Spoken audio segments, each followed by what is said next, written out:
Okay.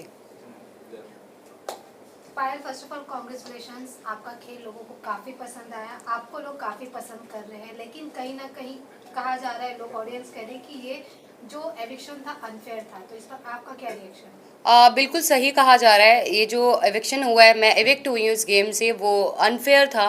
मुझे इस game में अभी और खेलना था, मैंने तो खेलना स्टार्ट ही नहीं किया था।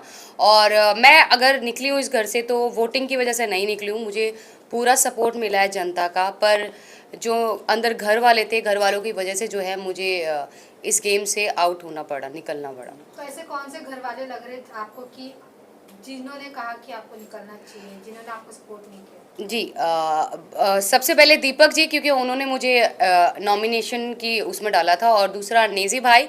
और नेजी भाई का मुझे बुरा नहीं लगा, क्योंकि उन्होंने कल के एपिसोड में बोला है कि मैं बहुत मतलब मुझे बहुत बुरा लग रहा है कि पायल मेरी वजह से गई है, और शायद मेरा वो डिसीज़न गलत था। तो जो एक थोड़ा सा दुख था मुझे भाई को लेके कि उसने उन्हें ऐसा बोला, वो अब क्लियर हो गया कि उनको ये एहसास हो गया कि उनकी वजह से आज मैं उस गेम में नहीं हूँ।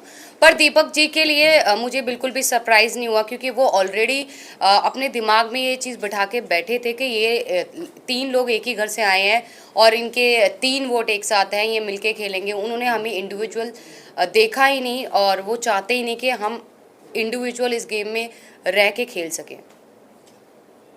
वेल आपने दीपक जी की बात करी, मैं बात करूँ नीरज जी की। उन्हें ऐसा लगता है कि दीपक एज अ विनर निकल सके। वो बहुत अच्छे प्लेयर है, जस्ट बिकॉज वो अभी व्हीलचेयर पर है या उनका फ्रैक्चर है, इसी वजह से वो अपनी गेम को ज़्यादा एक्सप्लोर नहीं कर पा रहे। क्या कहना है आपको इस बारे में? मेरा कहना ये है, दीपक जी बहुत ज़्यादा एक्सपीरियंस्ड है, उनको चीज़ें बहुत ज़्यादा पता है हम लोगों से ज़्यादा, ठीक है। पर जो उनकी मेडिकल कंडीशन है उसकी वजह से वो उस गेम में अपना जो उनको देना चाहिए वो नहीं दे पा रहे हैं। वो मेडिकल कंडीशन की वजह से बेड पे रहते हैं, उनको बेड से उठा के मेडिकल रूम तक ले जाने के लिए भी 2 लोगों की ज़रूरत पड़ती है। तो मुझे ऐसा लग रहा है कि उनको इस वक्त ना बुला के शायद नेक्स्ट सीज़न में अगर बुलाते तो वो शायद बहुत ज़्यादा अच्छे से खेलते और शायद विनर भी हो सकते थे। पर इसी के साथ साथ ये भी जानना चाहेंगे, शिवानी का और अरमान जी का जो फाइट हुआ था उस दिन मॉर्निंग में, अगले दिन मॉर्निंग में सना मकबूल, पलोमी और शिवानी बैठी थी और अरमान सामने की तरफ बैठे थे आप लोगों के बीच में।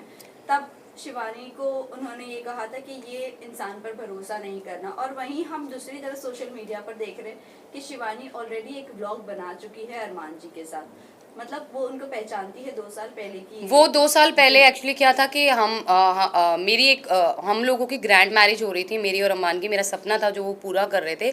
तो उस ग्रैंड मैरिज में शिवानी ऑल्सो इनवाइटेड, वो इनवाइटेड थी। उस टाइम तकरीबन उसके 1.5 मिलियन या 2 मिलियन सब्सक्राइबर थे यूट्यूब पे। तो वो हमारी शादी में आई थी इंजॉय करने, तो वो 2 ढाई साल से हमें ऑलरेडी जानती थी। जी। वेल अभी ये जो उन्होंने कहा है कि इन पे भरोसा नहीं करना चाहिए, वो बहुत शातिर है। क्या कहना चाहोगे इस चीज़ को लेकर आप? शिवानी के लिए आप बोल रहे हैं? यस। जी, शिवानी, क्योंकि गेम के अंदर आने के बाद जिस जिस शिवानी को हम जानते थे वो शिवानी उस गेम में रही नहीं। वो मतलब कहते हैं ना कि वो पहले से प्लान करके गई है, मुझे ये करना है तो मैं कैमरे के सामने रहूँगी, मैं ज़्यादा दिखूँगी। तो वो वही काम कर रही है। वो अपनी भाषा को लेके बार बार बोलती है कि मेरी भाषा लोगों को समझ नहीं आती।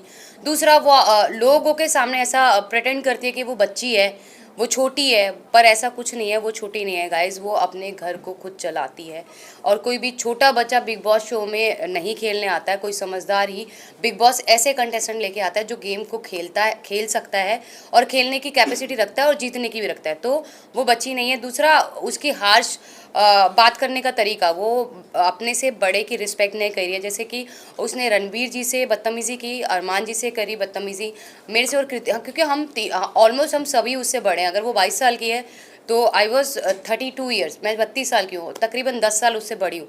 तो उसने सबके साथ जो है बहुत रूड तरीके से बात करी, और किसी को भी अच्छे से बात नहीं करती है वो।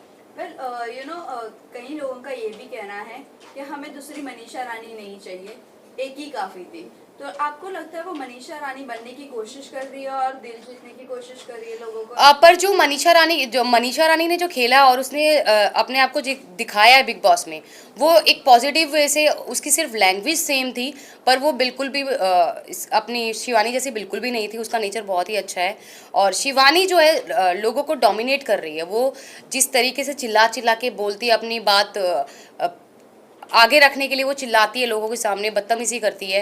जैसे बहुत सारे लोगों, ऑलमोस्ट सभी लोगों से उसकी सिर्फ चंद्रिका और सना मकबूल और विशाल, शायद विशाल से भी उसका झगड़ा हो चुका है। ऑलमोस्ट सभी घर वालों से उसका झगड़ा ऑलरेडी हो चुका है।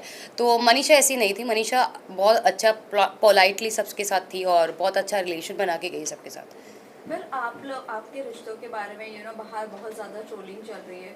आप आपके रिश्तों को क्या कहना चाहोगे, रिश्ते के बारे में लोगों को क्या कहना चाहोगे जिस तरह से बाहर लोग एक्सेप्ट नहीं कर रहे हैं?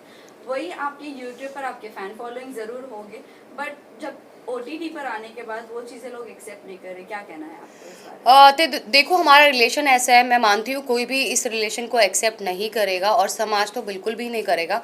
पर बहुत सारी परिस्थितियाँ ऐसी हो गई थी हमारे रिलेशन में। हम लोग तीनों 1 सवा साल के लिए अलग भी हो गए थे, हम सेपरेट भी हो गए थे, वो भी करके देख लिया था। पर जो बहुत सारी परेशानियाँ, तकलीफ़ हमने झेली है, मरने की कगार तक हम तीनों पहुंच गए थे। पर उन सबको समेट के हमने वापस अपने रिलेशन को बनाया है और इस रिलेशन में आज इतना प्यार है कि दुनिया की कोई भी ताकत हम तीनों को अलग नहीं कर सकती है। पर इसी के साथ साथ हम समाज को ये मैसेज देते हैं कि हम लोग 2 शादियों को सपोर्ट कभी नहीं करते हैं, ना ही ज़िंदगी में कभी करेंगे। ये गलती अरमान जी से हुई है, वो ये चीज़ मानते हैं, उनसे ये गलती हुई है। बहुत सारे लोग बोलते हैं कि हम पॉलीगमी को सपोर्ट करें 2 शादियों को। नहीं जी नहीं, हम बिल्कुल भी नहीं कर रहे हैं। हम अपने हर व्लॉग, हर न्यूज़ चैनल पे जब हम अपना इंटरव्यू देते हैं तो हर जगह बोलते हैं कि प्लीज़ हमसे ये गलती हो गई है, आप लोग ना करें, क्योंकि हमारे जैसा अंडरस्टैंडिंग, हमारे जैसा प्यार एक औरत और दूसरी औरत के बीच में नहीं हो सकता है। पायल, अभी जिस तरह से आपने कहा कि बहुत ज़्यादा चीज़ें हुई आपकी लाइफ में, बहुत स्ट्रगल्स भी हुए हैं। अब जब आप बिग बॉस पर आते हो और इतना डार्क फेस को वापस से एक बार रिपीट किया जा रहा है, सेम चीज़ें रिपीट की जा रही है, ये कितना मेंटली टॉर्चर है? और इससे अभी उगना चाहोगे या वहीं पर वो सब मेमोरीज अभी रिकलेक्ट करते रहना है नहीं नहीं, आपको? बिल्कुल भी रिकलेक्ट नहीं करना। अब उस फेज़ को हम बिल्कुल भूल चुके हैं। पर क्या होता है ना कि आपकी कुछ चीज़ें, जो कुछ इमोशन जुड़े होते हैं आपकी लाइफ के साथ, तो वो उस समय के साथ भी हमारे थोड़े, मेरे अलग हैं, अरमान के अलग है, कृतिका के अलग है इमोशंस हैं। वो जब कोई बिल्कुल अंदर घुसता है ना तो एक डार्क फेस याद आता है और वो थोड़ा इमोशनल हो जाता है। तो लेकिन अब उस लाइफ को हम बिल्कुल भी याद नहीं करना चाहते और बिल्कुल भी नहीं उसके बारे में बात करना चाहते। Last question. इवन पायल, अभी आप घर से बाहर हो चुकी है, आप अपने बच्चों के साथ है, लेकिन आप अरमान को कितना मिस करेंगे, क्योंकि अभी वो तो घर के अंदर ही है? अरमान जी घर के अंदर है। मैं उनको मिस नहीं करूँगी, क्योंकि मैं उन्हें रोज़ 24 आवर्स लाइव देखूँगी और उनके हर एक जितने भी एपिसोड्स आएंगे वो देखूँगी। उनको मिस नहीं करूँगी क्योंकि ऑलरेडी उनके पास कृतिका है उनके सपोर्ट के लिए। पर बाहर से फुल सपोर्ट दूंगी। जितने भी लोग मुझे यहाँ पे देख पा रहे हैं, आप लोगों ने मुझे बहुत प्यार दिया, मुझे बहुत सपोर्ट दिया। मुझे पता है मैं जो है, नॉमिनेशन मेरी अगर हुई है तो वोटिंग की वजह से नहीं हुई, मुझे फुल सपोर्ट मिला है घर वालों की वजह से मैं बाहर आई हूँ। मैं यही कहना चाहती हूँ जाते जाते कि आप लोग जी भर के, दिल खोल के अरमान और कृतिका दोनों को वोट कीजिए और उनकी आगे की पर्सनैलिटी आपको जो है गेम में देखने के लिए मिलेगी कि वो जेन्युइन है कि नहीं है। वन लास्ट, जाते जाते लास्ट क्वेश्चन, जिस तरह अभी आपने मेंशन किया था, एक प्यार को पाने के लिए आपने अपनी फैमिली को खो दिया था। अब आपकी फैमिली का क्या फीडबैक है जब बिग बॉस से बाहर आ गई हो? मेरी फैमिली का कोई फीडबैक नहीं है और मुझे नहीं लगता कि उनको मेरे फेम से, मेरे पैसे से कोई लेना देना है, क्योंकि ऑलरेडी फेम मेरे पास है। लोग मुझे जानते हैं, मेरे यूट्यूब से, मेरे इंस्टा से लोग मुझे जानते हैं। अगर ऐसा कुछ होता तो वो 13 साल में वेट नहीं करते मेरे पास आने के लिए। तो बिग बॉस OTT से उन लोगों को कोई फ़र्क नहीं पड़ने वाला। Thank you so much, thank you. Photo करा दो।